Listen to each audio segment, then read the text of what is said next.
কিরে রকি, কি হইল? হঠাৎ করে তোরা গোলাগুলি করা অফ করে দিলি কেন? তোদেরকে না বলা হইছে ভিতরে যে কয়জন জীবিত থাকবো সবাইরই শেষ করে দিবি, শুধু রমজানকে জীবিত রাইখা আর সকলকেই হত্যা করবি এইখানেই। আর কাজটা খুব ঝটপট করতে হইব, জানোস না এটা পাবলিক প্লেস। তাড়াতাড়ি রমজানকে জীবিত ধরে নিয়ে আসে আমার কাছে, নাকি ভিতরে আমার প্রবেশ করা লাগবো? ভিতরে কি কোনো রকমের সমস্যা হয়েছে তোদের?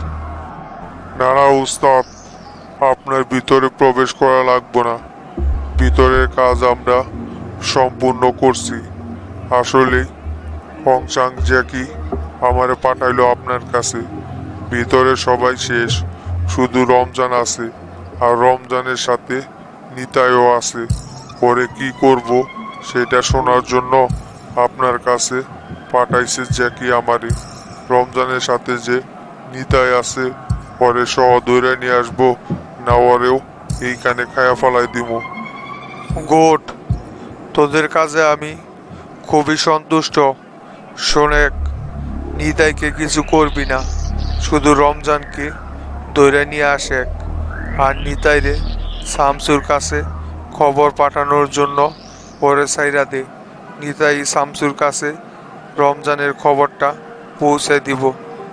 শামসুর কাছে খবর না পৌঁছাতে পারলে রমজানকে ধরে নিয়া কোনো লাভ হইব না।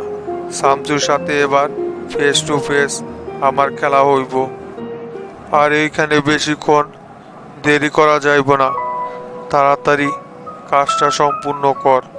পাবলিক প্লেস, বেশি দেরি করলে পুলিশ যে কোনো সময় এইখানে চলে আসতে পারে, তাই ঝটপট আমাদেরকে এইখান থেকে সইরা পড়তে হইব। তাড়াতাড়ি কাজটা শেষ কর।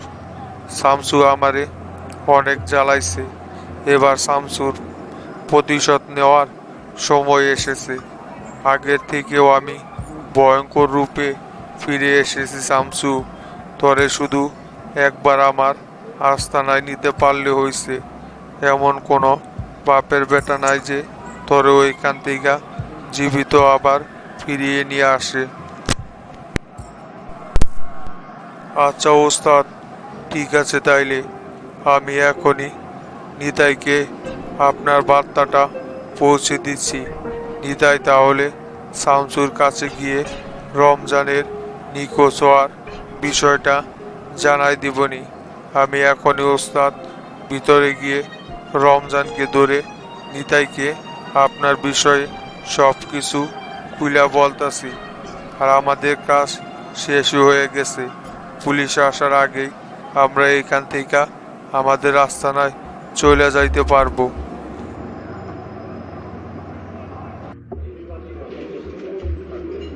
কেরে রকি, তুই দল বল লিয়া এইভাবে আমাদের উপর হামলা করার মানেটা কিরে রকি? তোর সাথে তো আমার কোনো রকমের ব্যক্তিগত কোনো শত্রুতা নাই, বা রমজানের সাথেও তোর কোনো রকমের শত্রুতা ছিল বইলা আমি তো জানি না। তাহলে তুই দলবল লিয়া হঠাৎ আমাদের উপর এইভাবে আক্রমণ করলি কেন রকি? শোন নিতাই, তোর সাথে আমার কোনো রকমের ব্যক্তিগত কোনো শত্রুতা নাই, বা রমজানের সাথেও কোনো রকমের কোনো শত্রুতা নাই, কিন্তু তোদের উপর হামলা করছে ডেন্ডি শাকিল ভাই। ওর নির্দেশেই আমি তোদের উপর আক্রমণ করছি। আমি এখন ডেন্ডি শাকিলের হইয়া কাজ করতেছি। ডেন্ডি শাকিলের কি মরণের চুলকানি উঠছে নাকি রে? ওই রমজানের উপর আক্রমণ করে। শাকিল কি জানে না আমরা শামসু ভাইয়ের হয়ে এখন কাজ করি? আর শামসু ভাইয়ের লোকের উপর হামলা করার সাহস ডেন্ডি শাকিল কোথা থেকে পাইল? শামসু ভাই যদি এই খবর একবার শুনতে পারে তাহলে ওর অবস্থা কি হইব সেটা কি ওই ভালো কইরা চিন্তা ভাবনা কইরা তারপর আমাদের উপর আক্রমণ করছে। শোন নিতাই, তোর সাথে আমি এত কথা বলতে পারবো না। শাকিল শামসুর সাথে হিসাব মিলাই নিবনি, সেটা নিয়ে আমার কোনো রকমের কোনো মাথা ব্যথা নাই। আমার যে নির্দেশনা দেওয়া হয়েছে আমি সেটা শুধু পালন করতেছি। শোনেক, শামসুর কাছে যায় বলবি যে রমজান রে ডেন্ডি শাকিল ওর আস্তানায় উঠাই নিয়ে গেছে। যদি বাপের বেটা হয় তাহলে শাকিলের মোকাবেলা করে যেন রমজানকে ওইখান থেকে ছুটাই নিয়ে আসে। শোন রকি, কাজটা কিন্তু তোরা মোটেও ঠিক করতেছিস না। শামসু ভাই যদি জানতে পারে যে নিতাই আর রমজানের উপর শাকিল অতর্কিতভাবে হামলা করছে আর রমজানকে কিডন্যাপ করে এখান থেকে নিয়ে যাওয়া হয়েছে, তাহলে কিন্তু এর পরিণাম খুবই ভয়াবহ হইব। শোন, আমি তোদেরকে কোনোভাবেই রমজানকে এখান থেকে নিয়ে যাইতে দিব না। দরকার পড়লে তোদের সাথে আমি একাই লড়ব। রমজানের গায়ে গুলি লাগছে, রমজানের অবস্থা খুব একটা ভালো না এখন। দয়া কইরা রমজানকে হাসপাতালে নিয়ে যাওয়ার ব্যবস্থা করে দে। তুই রকি, আমাদের সাথে গ্যাঞ্জাম করিস না। চুপ থাক, বেশি কথা বলিস না। তোরেও কিন্তু মাইরা ফালানোর অর্ডার আইছিল আমার কাছে। শুধু বন্ধুত্বের খাতিরে তোরে আমি বাসায় নিছি। তাই এইখানে জীবন নিয়ে ফিরা যাইতে চাইলে কোনো রকমের কোনো ঝামেলা করিস না।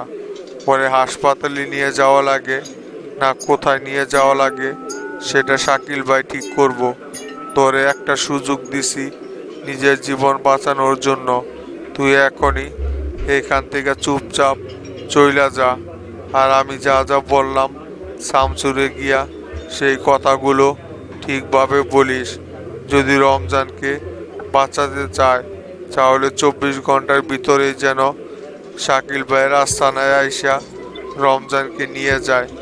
এখানে যদি তুই কোনো গ্যাঞ্জাম করতে চাস তাহলে কিন্তু জীবনটা হারাবি। শোন রকি, তোরা কিন্তু কাজটা মোটেও ঠিক করলি না আজকে। তোরা যে কোন জায়গায় হাত দিছস সেটা এখনো বুঝতে পারস নাই। শামসু ভাই যদি একবার জানতে পারে তাহলে কিন্তু বিষয়টা খুবই ভয়াবহ হইব। রমজানকে তোরা নিয়া যাইতেছস, নিয়া যা। রমজানের যেন বিন্দু পরিমাণ কোনো ক্ষয়ক্ষতি না হয়।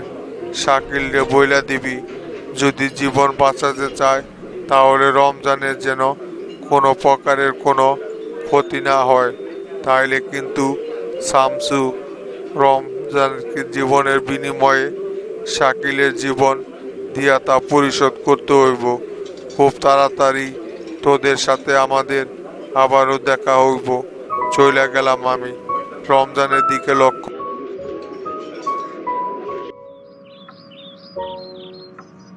কি ব্যাপার শাকিল, হঠাৎ করে তুমি আবার দেশে কবে ঢুকলা? তোমার না আমার সাথে কথা হয়েছিল দেশে ঢোকার আগে আমার সাথে আলোচনা কইরা তারপর দেশে ঢুকবা? তা হঠাৎ করে তুমি দেশে কি মনে কইরা ঢুকলা? কিছুই তো আমারে বা ইরফানকেও জানাইলা না। হঠাৎ এইভাবে দেশে তোমার আগমন কি কারণে? কি যে বলেন না লিয়াকত ভাই, এই শাকিলের দেশে ঢুকতে আবার কোনো সময় লাগে নাকি? হুট করেই ডিসিশন নিছি দেশে ঢোকার জন্য, তাই আগামীকালকেই দেশে ঢুকছি। আর আপনাকে আজকে বিষয়টা জানাইলাম। শাকিলের দেশে যেমন ঢুকতে কোনো সময় লাগে না, সেই রকম দেশ থেকে বের হইতেও কোনো সময়ের প্রয়োজন নাই।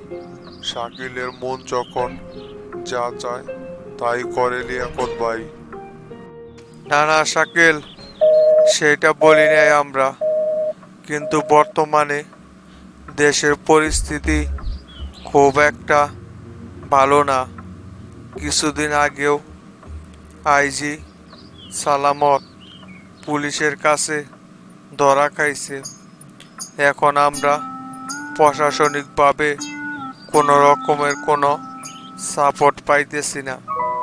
আবার এই মুহূর্তে তুমি দেশে ঢুইকা পড়লা, এটা খুব একটা ভালো সময় না। দেশে এখন সন্ত্রাস নির্মূলের অভিযান চলতেছে। যে কোনো সময় যে কেউ কট হয়ে যাইতে পারে, তা দিয়ে কোনো রকমের কোনো ভরসা নাই। যদি আইজি সালামত এখন বাইরে থাকতো তাহলে প্রশাসনিক অনেক সুবিধা পেতাম।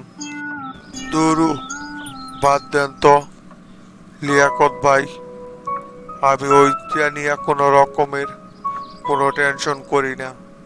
আমি সবই জানি। দেশে যে সন্ত্রাস বিরোধী অভিযান চলতেছে সেটা আমার খুব ভালো কইরাই জানা আছে। দেশের এই উত্তাল মুহূর্তেই আমি দেশে ঢোকার সিদ্ধান্ত নিছি, কারণ এই মুহূর্তে সবাই আইজির প্রসঙ্গ নিয়ে ব্যস্ত থাকবে। তাই এই ফাঁকে আমি দেশে ঢুকলে সেটা নিয়ে কেউ কোনো রকমের চিন্তা করবে না, বা আমাকে দেশে ঢোকার বিষয়ে কেউ কোনো কিছুই টের পাবে না। তাই আমি এই সময়টাকেই পারফেক্ট হিসাবে বেছে নিয়ে দেশে ঢুকেছি, এটাই। তাই এবার বলো তো দেখি, হঠাৎ কি মনে কইরা তুমি এত ইমার্জেন্সি ভাবে দেশে প্রবেশ করলা? তোমার কি এই মুহূর্তে দেশে ঢোকাটা খুবই প্রয়োজন ছিল নাকি? কোনো রকমের কোনো বড় ধরনের মিশন পরিচালনা করার জন্য কি তুমি দেশে ঢুকছ? আমাদেরকে এখানে কি কারণে ডাইকে নিয়ে আসলা? সব কিছু আগে খুইলা বলো তো দেখি শাকিল। শোনেন লিয়াকত ভাই, আপনারা তো জানেনই আমি আবার নতুন জীবন নিয়ে দেশে ঢুকছি। দেশের সকলেই জানে যে র্যাবের হাতে আমি সেই দিন ক্রস ফায়ারে নিহত হয়েছিলাম। কিন্তু মূলত মতি ভাই আমারে ইন্ডিয়া পালিয়ে যাওয়ার জন্য অনেক বড় একটা সুযোগ করে দিয়েছিল। সেই জন্যই আমি এখনো জীবিত আছি। তাই আমি শামসুর বিরুদ্ধে আবারও নতুন করে শক্তি জুগিয়ে দেশে প্রবেশ করছি। এবার শামসুর সাথে আমার খেলা হবে সরাসরি সামনাসামনি। শামসুরে আবারও ধ্বংস করার জন্য আমি নতুনভাবে নিজেকে গড়ে তুলেছি। দুরু মিয়া, শামসুরে ধ্বংস করার কথা ভুইলা যাও। শামসু এখন আর আগের মতো সামান্য সন্ত্রাসী নাই। শামসু এখন জনতা পার্টির সেক্রেটারি। কথাটা মনে রাখো। শামসুরে ধ্বংস করতে হইলে এখন নতুন করে আবারও নিজেদেরকে শক্তিশালী হিসাবে গড়ে তুলতে হইব। শামসুর কাছে এখন প্রশাসনিক পাওয়ার আছে। শামসুরে এখন ধ্বংস করাটা এতটা সহজ বিষয় না। শামসুরে ধ্বংস করতে হইলে আগে ওরে প্রশাসনিক পাওয়ার থেকে সরাইতে হইব। তারপর যদি শামসুরে ধ্বংস করা যায়, তার আগে শামসুরে ধ্বংস করার কথা মনের ভুলেও চিন্তা করো না শাকিল। আপনারা যে কি বলেন না, এখন এই শাকিল সে আগের শাকিল নেই। এখন আমি বাংলাদেশে আরও আমার 10 গুণ বেশি ক্ষমতা বাড়িয়েছি। আপনারা কি মনে করেন আমি কি শুধু ইন্ডিয়ায় পালিয়েছিলাম নাকি এতদিন যাবৎ চুরি ধ্বংস করার জন্য দেশে আমার অনেক বড় একটা নেটওয়ার্ক তৈরি করেছি। এখন সেই নেটওয়ার্ক ব্যবহার করেই শামসুরে আমি ধ্বংসের দিকে ঠেলে দিব। শোনেন, আগামীকালকে আমি গুলশান একের এক রেস্টুরেন্টে হত্যাযজ্ঞ চালিয়ে শামসুর খুবই বিশ্বস্ত একজন লোক রমজানকে কিডন্যাপ করে নিয়ে এসেছি। রমজান এখন আমার হেফাজতে আছে। তোর শাকিল, তুমি এইটা কি করছো মিয়া? কথা নাই বার্তা নাই, হঠাৎ করে তুমি শামসু ছোট ভাইকে উঠিয়ে নিয়ে এসেছো। এর ভার কি তুমি সহ্য করতে পারবে?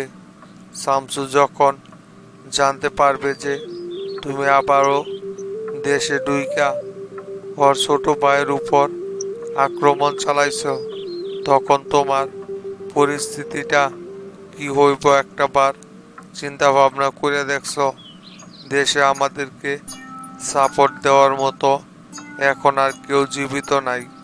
সবাইকে শামসু এক এক করে মাইনাস করে ফেলেছে। এই মুহূর্তে তোমার আমাদের কাছে না শুনে এত বড় একটা অভিযান চালানোটা মোটেও ঠিক হয় নাই শাকিল। আপনাদের এত ভয় পাওয়ার কিছু নাই। আমি সেই ব্যবস্থা করে তারপরই আমার অভিযান পরিচালনা করছি। সারা বাংলাদেশে আমি যে বড় একটা নেটওয়ার্ক ছড়িয়ে রেখেছি, শামসু কোনোদিনও আমার সাথে পেরে উঠবে না। শামসুর কাছে পুলিশ বাহিনী থাকলে কি হইব, আমার কাছেও অনেক বড় নেটওয়ার্ক আছে। পাকিস্তান থেকে কারা জাহাঙ্গীর ভাইয়ের সাথেও আমার আলোচনা হয়েছে। উনি আর আমি মিলে এতদিন যাবৎ দেশে শুধু আমাদের নেটওয়ার্ক তৈরি করেছি। এখন সময় এসেছে সেইগুলো শামসুর বিরুদ্ধে ব্যবহার করার জন্য।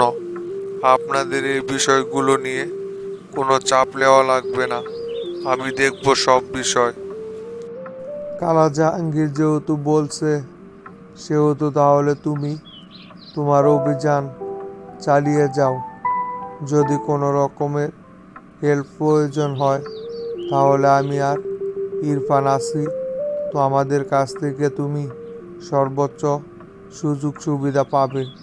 তাহলে এখন আমরা উঠি। যদি কোনো সময় কোনো কিছু প্রয়োজন হয় তাহলে আমাদেরকে বিষয়টা জানাইবা। আর তুমি খুব সেভে থাইকো। লাল বাদশাও কিন্তু শামসুর হাতেই ধ্বংস হয়েছে, তাই অতএব সাবধানতা অবস্থান করে তারপর তুমি তোমার পরিচালনা করে যাও। শামসু যেন কোনোভাবেই তোমার কাছে অবধি পৌঁছাতে না পারে, সেটা ভালো করে পরিকল্পনা করো। ঠিক আছে লিয়াকত ভাই, সমস্যা নাই কোনো। আমার কোনো কিছু প্রয়োজন হলে আপনাদেরকে জানাবো। আর আপনারা এত চাপ নিয়েন না। শামসুর সাথে মোকাবেলা করার মতো শক্তি অর্জন করে আমি দেশে প্রবেশ করছি। এতদিন যাবৎ অন্যান্য সন্ত্রাসীরা যে কাজ করতে না পারে সেটা এই শাকিল কইরা দেখাইব। আপনারা শুধু চেয়ে চেয়ে দেখতে থাকেন শাকিল কি করতে পারে।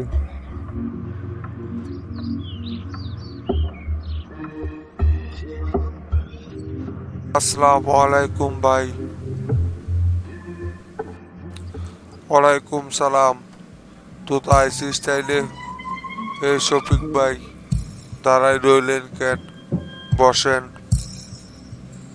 তা কি ব্যাপার হাবিব, দেখি আজকে আগে আগে পার্টি অফিসে কেমন যেন চলে আইছ? আমি আবার কবে আগে আগে পার্টি অফিসে না আসি? আপনাদেরকেই তো সকলের পরে পার্টি অফিসে আসতে দেখি। আপনারা হচ্ছেন দুনিয়ার ব্যস্ত লোক। পার্টি অফিসের মতো জায়গায় কি আর আপনাদের সময় দেওয়ার মতো মূল্যবান সময় আছে? তাই আমাদেরকে পার্টি অফিসে আইসা বসে থাকতে হয়। কি করব, দলের জন্য তো সময় দেওয়াই লাগবো। শুধু ব্যক্তিগত স্বার্থের জন্য তো আর রাজনীতি করি না। হ্যাঁ, সামনে নমিনেশন দিতেছে তো, তাই পার্টি অফিসে এখন ঘন ঘন দেখা যায়। কত দিন দেড় 24 ঘন্টা পার্টি অফিসে পার করে দিলাম, তার কোনো হিসাব নাই। তুমি 2 দিন ধইরা পার্টি অফিসে আইসা কি একেবারে পাট শার্ট নিয়া কথা বলতেছ? মনে হয় পার্টি অফিসে তুমি শুধু সারাক্ষণ থাকো। আমরা মনে হয় পার্টি অফিসে ভুল করেও কোনোদিন আসি না। আপনি শুধু বারে বারে নমিনেশনের কথাই বইলা যান। নমিনেশন মনে হয় আমি অলরেডি পায়া বইসা আছি। আপনার কথাই তো তাই বোঝা যায়। যদি আপনি তাই মনে করেন তাহলে এখনো সময় আছে। আপনি নিজের নাম পরিবর্তন করে ফেলান, তাইলেই তো আর কোনো ঝামেলা থাকে না আপনার। হাবিব, তোমার জ্বালায় তাই করতে হইব। তাছাড়া তো আর কোনো অপশন দেখতেছি না। তোমার জন্য তো ব্যক্তিগত কাজও করতে পারি না। সব সময় আমাদের পিছনে তোমার সোর্স লাগাই রাখো। কোন জায়গায় যাই, একটা পাত বাড়লেও সেটা তোমার কানে সবার আগে খবর চলে আসে। এমপি পদে দাঁড়াইতে চাই তো দেখতেছি এখন অনেক বড় বিপদে পড়ে গেছি। সমস্যা নাই, শুনলাম যে আরিফরে নাকি গ্রেপ্তার করছে পুলিশ। কিছুক্ষণ পরেই আরিফ বগুড়াতে ঢুইকা যাইব। আরিফ শুধু একবার মুখটা খুলুক, তারপর দেখবনি কার এত বড় কথা কোথা থেকে আসে। আরিফের সাথে মিলা যারা উপজেলার টাকা নিয়ে দুর্নীতি করছে না, শামসু সরাসরি তাদের বিরুদ্ধে অ্যাকশন নিবে। তখন দেখা যাইবনি কয়টা নেতা আইসা এত বড় বড় কথা বইলা যায়। আরিফকে গ্রেপ্তার করুক বা না করুক, সেই কথা তুমি আমাদেরকে শুনাইতে যাইতেছ কেন? ওইগুলোর ভয় কি আমরা করি নাকি? আরিফের মতো 10 জনও গ্রেপ্তার করলে আমাদের কোনো কিছু যায় আসে না। আমরা কোনো রকমের দুর্নীতির সাথে নিজেদেরকে জড়াই নাই। তুমি তোমার চিন্তা করো। থামেন তো আপনারা। আপনাদের এই সমস্ত আচারে কথাবার্তা শোনার কিন্তু বিন্দু পরিমাণ সময় কারো হাতে নাই। যদি পার্টি অফিসে নিজেদের মুখ বন্ধ করে বসে থাকতে পারেন তাহলে থাকবেন, আর তা না হলে সোজা এখান থেকে বের হয়ে চলে যান। আপনাদেরকে কোনো কিছু বলতে না বলতে আপনাদের দিন দিন মুখ বেশি চলতেছে। এরপরে থেকে পার্টি অফিসে আইসা যদি চুপচাপ বসে থাকতে পারেন তাহলে ঢুকবেন, আর তা না হলে নেক্সট টাইম আর পার্টি অফিসে ঢুকবেন না। কথাটা ভালো কইরা মনে রাখেন সবাই। আপনাদের সাথে এত চিল্লাচিল্লি করতে পারবো না, এমনিতেই দলীয় ঝামেলার ভিতরে আছি। দূর ভাই, আপনি বাদ দেন তো এই 2 জনের কথা। এরা হচ্ছে কুত্তার লেজ, যতই টানবেন এরা কখনোই লেজ সোজা কইরা চলতে পারবো না। সারা জীবন শুধু একে অন্যের দোষ ধরে বেড়ায়। নিজেরা যে হাজারটা ভুল করে থাকে সেটা একবারও চিন্তা করে না, শুধু অন্যের দোষ কিভাবে খুঁজতে হইব সেটা নিয়েই সারাক্ষণ পড়ে থাকে। শোনেক তোতা, শুনলাম নন্দীগ্রামের কমিটিটা ঘোষণা করে আসার পর থেকেই ওইখানে বাবুল শেখ অনেক ঝামেলা করতেছে ছেলে পেলে নিয়ে। শোন, বাবুল শেখের এই কাজগুলো কি করা ঠিক হইতেছে? হয়তো এতদিন নন্দীগ্রামের সভাপতি হিসাবে দায়িত্ব পালন করলই, দেখলাম তো ওর দায়িত্বটা কতটা নিখুঁতভাবে পালন করছে। দলের নাম ভাঙাইয়া বিভিন্ন রকমের অপকর্ম চালাই গিয়েছে। আবার ওই কোন সাহসে নিজের পদ পুনর্বহাল চায়। প্রতিদিনই বলে ছেলে পেলে নিয়া নন্দীগ্রাম পার্টি অফিসের সামনে মিছিল করে আর গ্যাঞ্জাম করে। এইগুলো কি করা আর ঠিক হইতেছে কোনোভাবে? চাচা, আমিও বিষয়টা শুনতে পারছি। মাঝে আমারে ফোন দিয়া জানাইছিল বাবুল শেখ নাকি ছেলে পেলে নিয়া গ্যাঞ্জাম করতেছে। বাবুল শেখ কিন্তু চাচা আসলেই খুব বাড়াবাড়ি করতেছে। এইগুলো করা ওর পক্ষে কোনো রকমেই যুক্তি তর্ক আসে না। দলের ক্ষতি হয় এমন কার্যক্রম যদি দলের নেতারাই করে যায়, তাহলে তো এদেরকে দিয়া কমিটি ঠিক রাখা সম্ভব না। বাবুল শেখ খুব বাড়াবাড়ি করতেছে। চাইলে আপনি পরে দল থেকেই বহিষ্কার করে দিতে পারবেন। এই সমস্ত ভাইরাস টাইরাস দলের আইকা দলের নাম ভাঙানোর কোনো প্রয়োজন নাই ভাই। আপনি বাবুল শেখের বিরুদ্ধে কঠিন একটা সিদ্ধান্ত নেন, তাইলে ঠিক। না না তোতা, আমি আজকে হিন্দুর মাঝে বাবুল শেখ, রফিক সহ সকলকে ডাকছি পার্টি অফিসে। তোদের সকলের সামনে ওদের সাথে ভালোভাবে কথা বলবো।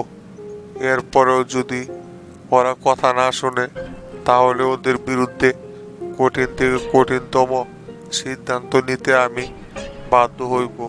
সেই জন্যই আমি সকলকে ডাইকা পাঠাইছি। তোরা সকলেই উপস্থিত আসস, তোদের সকলের সামনেই আলোচনাটা তুলে ধরবো। চাচা, ঠিক আছে, তাইলে আপনি ওদের সাথে কথা বলেন ওরা কি চায়।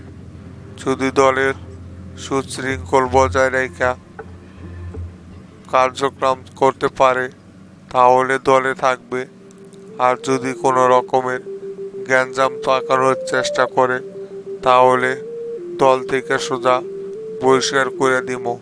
তারপরেও যদি ঠিক না হয় তাহলে পুলিশ দেয়া পরে ধরাই দিতে হইব। বিরোধী দলের ঝামেলা নিয়েই দিন পার করতে পারি না। এর ভিতরে আবার এরা যদি ঝামেলা করে সেইগুলো তো চুপচাপ মাইনে নেওয়া যায় না চাচা। তা ওরা কই, এখনো কি আইসা পৌঁছায় নাই নাকি?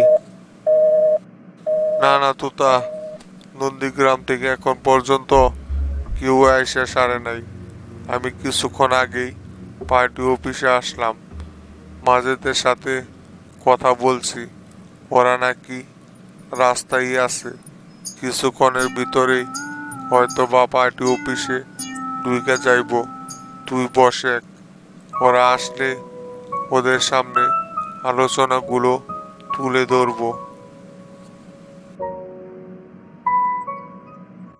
শামসু, আইজি যে আমাদের কাছ থেকে কিছু একটা লুকাইতেছে, সেটা কিন্তু আইজির বক্তব্য শুনেই বোঝা যাইতেছে। ওই আমাদের কাছে কোনো কিছু একটা গোপন করতেছে। এই ঘটনা আসলেই পংচাং জ্যাকির কারণে ঘটায় নাই। এটা সম্পূর্ণ মিথ্যা কথা বলছে আমাদেরকে। এই ঘটনার পিছনে অনেক বড় একটা চক্র কাজ করতেছে, সেটা আমাদেরকে আইজির কাছ থেকে বের করতে হইব। তাহলে আমরা ওই চক্রটাকে ধরতে পারবো। তাছাড়া আইজি আমাদের কাছে স্বীকারোক্তি দিতেছে না, পরে আরো চাপে পালাইতে হইব, তাহলেই দেখবা মুখ খুলব। কোনো কিছু লুকায়া লাভ হইব না সেলিম ভাই।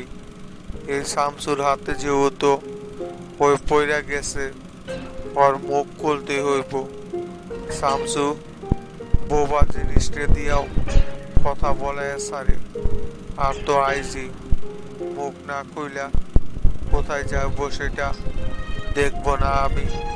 12 ঘন্টা ওরে সময় দিয়েছি, এই 12 ঘন্টার ভিতরেই দেখি ও কি করে। যদি তারপরেও মুখ খুলতে না চায়, তাহলে ওরে কি দিয়া মুখ খুলাইতে হইব সেটা আমার খুব ভালো কইরাই জানা আছে সেলিম ভাই। ওই বিষয় নিয়ে আপনার চাপ নেওয়া লাগবো না, বিষয়টা আমি দেখতেছি। দেখলেন তো, একটি মাত্র ফোন কলেই আইজির মুখ কিভাবে খুললো। এই আইজির উপর আমার আগে থেকেই সন্দেহ ছিল, কিন্তু ওই যে এত বড় ভয়ঙ্কর একটা ঘটনা ঘটায় ফেলাইব সেই সম্পর্কে আমার কোনো রকমের ধারণা ছিল না। আমি ভাবতেই পারি নাই যে আইজি এত বড় একটা ঘটনা ঘটাইতে পারে। তবে ওর উপর আগে থেকেই আমার কিছুটা সন্দেহ ছিল। শুধুমাত্র তোমার বুদ্ধির কারণেই আইজির আসল রূপ সকলের সামনে আমরা উন্মোচন করতে পারলাম। সেই সাথে রমজানকেও ধন্যবাদ দেওয়া লাগবে। রমজান যদি তোমাকে সঠিক সময়ে ইনফরমেশনটা না দিত, তাহলে কিন্তু আমরা আইজির নাগাল পেতাম না। উল্টো এই ঘটনায় আমরাই ফেঁসে যাইতাম। রমজান তো আমার কাছে আল্লাহর পাঠানো নিয়ামতের মতো। রমজান যেদিন থেকে আমার পাশে আছে, সেদিন থেকে কোনো সন্ত্রাসী আমার বিরুদ্ধে এখন পর্যন্ত সক্রিয়ভাবে দাঁড়াইতে পারে নাই। রমজানই সব কিছু টেকেল দিয়া রাখে। রমজান হচ্ছে পুরো বাঘ, ওরে আটকানোর দুঃসাহস কারণেই। রমজান এই পর্যন্ত যে কয়টা মিশন হাতে নিছে, আজ পর্যন্ত ওর কোনো মিশনই আনসলভ থাকে নাই। তবে রমজানও আমার জন্য ব্যাপক পাগলা। জীবনের রিস্ক নিয়েও রমজান আমার জন্য অনেক বড় বড় গুরুত্বপূর্ণ তথ্য নিয়ে এসে দিয়েছে। এবার আমরা শামসু ঝামেলা প্রায় গুছিয়ে নিয়ে এসেছি। এবার আইজির মুখ থেকে এই ষড়যন্ত্রকারীর নামটা খুঁজে বের করতে পারলে, ওদেরকে গ্রেপ্তার কইরা আইনের আওতায় আনতে পারলেই কিছুটা সন্ত্রাস বিরোধী ও কার্যক্রম বন্ধ করতে পারবো। আর যদি সম্রাটকে আইজি চেয়ারে বসানো হয়, তাহলে আর ভবিষ্যতে কোনো সন্ত্রাসী আমাদের বিরুদ্ধে মাথাচাড়া দিয়ে দাঁড়াতে পারবে না। শামসু, সম্রাটকে যত তাড়াতাড়ি সম্ভব আইজি চেয়ারে বসাইতে হইব।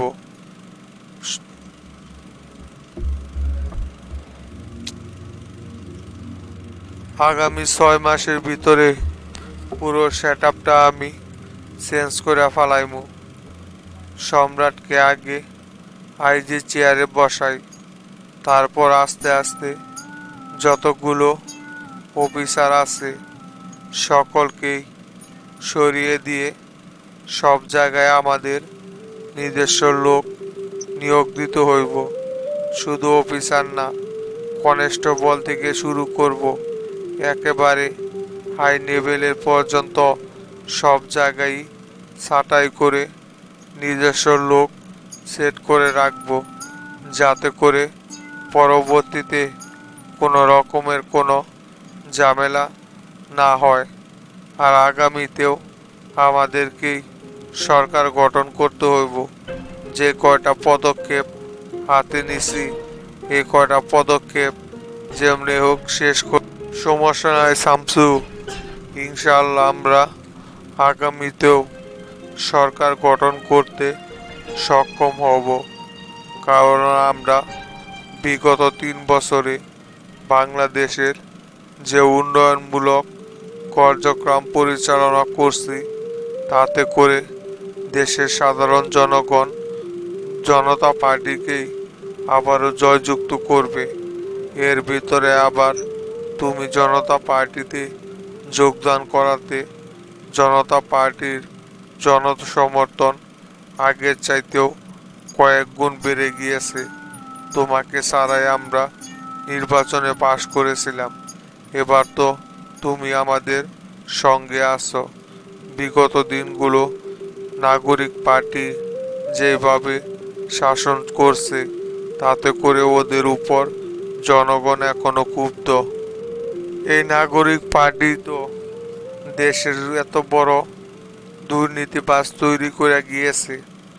ওরা যে পরিমাণের অর্থ দেশ থেকে পাচার করছে এতে বাংলাদেশের অর্থনীতি ধ্বংস হয়ে গেছে। এরপরে আবার নাগরিক পার্টির বিভিন্ন নেতাকর্মীর দেশ বিদেশে হাজারটা বাড়ি গাড়ি আছে। এগুলো আগে আমাদেরকে আস্তে আস্তে দেশে ফেরত নিয়ে আসতে হবে। শুধু নাগরিক পার্টি না, জনতা পার্টিও অনেক টাকা বাইরে পাচার করছে। হাজি সিদ্দিক, কাদের মোল্লা এদের মতো নেতারা পকেট রাজনীতি কইরা দেশের 12টা বাজিয়ে গিয়েছে। এগুলো সমাধান করতে বিরোধী দলকে তো প্রেসিডেন্টের কারণেই বেশি কিছু বলতে পারি না। প্রেসিডেন্টই তো বারে বারে শুধু বিরোধী দলের উপর চাপ প্রয়োগে বাধা হয়ে দাঁড়াচ্ছে। প্রেসিডেন্ট ওদের সাথে সবসময় সমঝোতা করে দেশ পরিচালনা করতে চায়, কিন্তু এটা যে ওনার সবচাইতে বড় ভুল সিদ্ধান্ত সেটা তো ওনারে বুঝাইতে পারি না। জনতা পার্টি যত নাগরিক পার্টির সাথে সমঝোতা করে চলতে থাকবে তত ওরা আমাদের সরকারকে দুর্বল মনে করে আমাদের উপর আরো বেশি বেশি চাপ প্রয়োগ করবে। সব সময় বিরোধী দলকে দমন পীড়ন করে রাখতে হইব, যাতে ওরা আমাদের কাজে বাধা হয়ে না দাঁড়াতে পারে। সমস্যা নাই সেলিম ভাই, আর কিছুদিন অপেক্ষা করেন। পুরো সিস্টেমটা আগে আমি চেঞ্জ করে নিই, তারপর দেখবেন এই প্রেসিডেন্টকেই অবসরে পাঠিয়ে দিব। ওনার এরকম ভুল সিদ্ধান্তের জন্য তো সকলেই খেসারত দিতে পারে না। ওনার অবসরের সময়টা অতি জলদি চলে আইছে। যত তাড়াতাড়ি সম্ভব ওনারে অবসরে পাঠিয়ে এই পুরো জনতা পার্টির নিয়ন্ত্রণ আমি নিব। শুধু আমাকে আর কিছুটা দিন রাজনীতিটা চালিয়ে যেতে দেন। দেখেন না সামনে আমি কি করতে যাচ্ছি।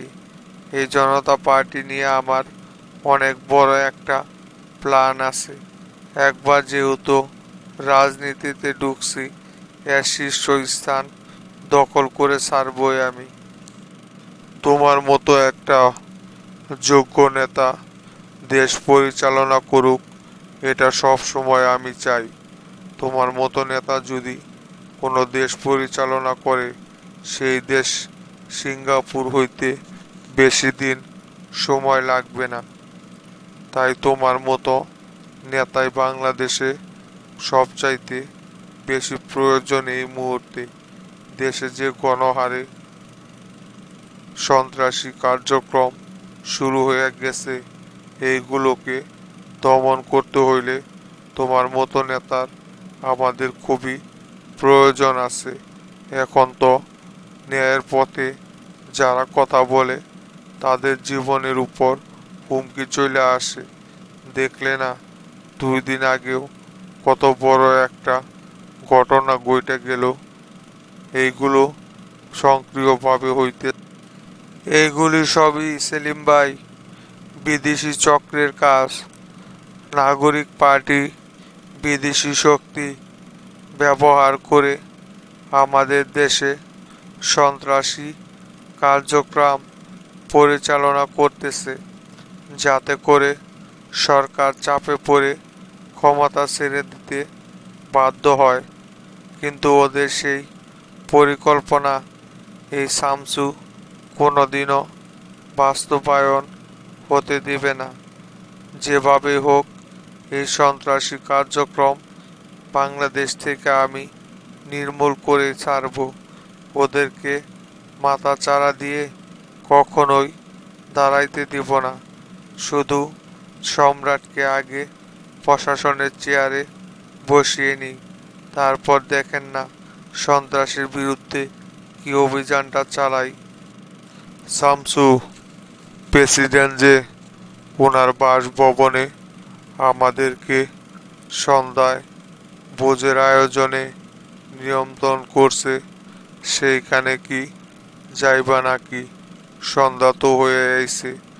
যদি যাইতে চাও চলো তাহলে প্রেসিডেন্টের ভোজন অনুষ্ঠানে যোগ দেওয়া যাক। প্রেসিডেন্ট যেহেতু আমাদেরকে যাইতে বলছে, সেহেতু ওনার কাছে যাওয়াটা দরকার। সেলিম ভাই, সেইখানে যাব। প্রেসিডেন্টের সাথে দেখা করাটাও জরুরি দরকার। ওনার সাথেও আলোচনা করার আছে আমার। রমজানকে আমি এক জায়গায় পাঠাইছি একটা তথ্য জোগাড় করে আনার জন্য। রমজান আগে সেইখান থেকে ফিরে আসুক, তারপর প্রেসিডেন্টের সাথে আলোচনা করব।